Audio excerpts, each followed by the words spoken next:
Good morning, everyone. It's February 25th, 2023. My name is Sam Shalhoub, and here's the latest.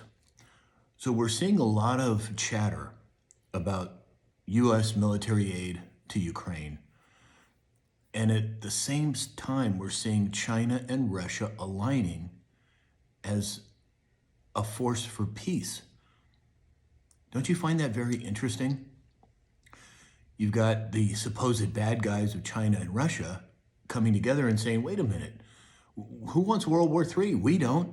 Putin's come right out and said that he values family values and the unity of the family, and he keeps calling out the West. Now, I don't think it's the patriots here in the U.S. that are a problem. I think it's the nefarious people here in the U.S. that are the problem.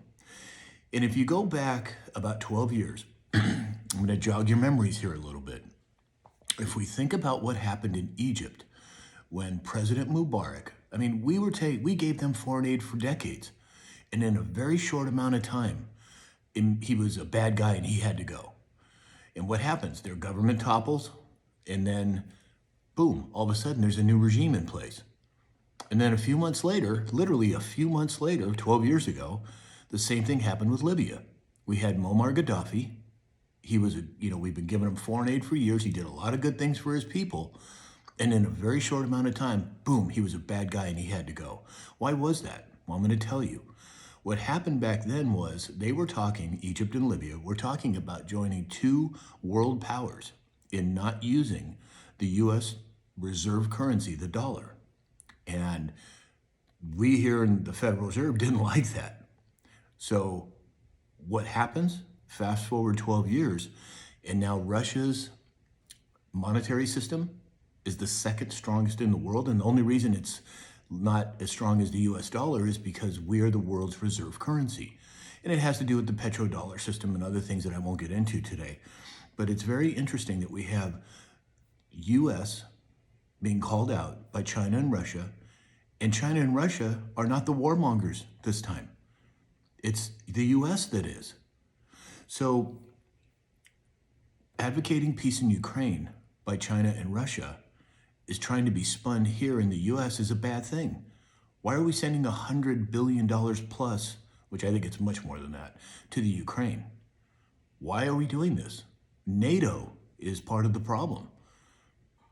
If we here in the US, who are part of NATO, somebody wanted to let, some other volatile country close to us into NATO, just like Russia is fighting against Ukraine being involved in NATO, we would be putting up the same fight.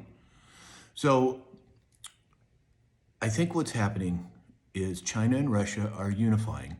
And I've had this theory for a while, as many others have, that China, Russia, North Korea, and the US, there are certain factions, good people in those governments and in our government who are working together to flesh out what's really going on. And we'll have to see how this progresses over time. But I think we're on the right track. I know we are. Like I've said many times, this is a long-term project. There's 330 million people in America that need to wake up. Well, there's a percentage of us that are already woke, but awake, I should say. And this is a long process. It's something, has to do with cognitive dissonance.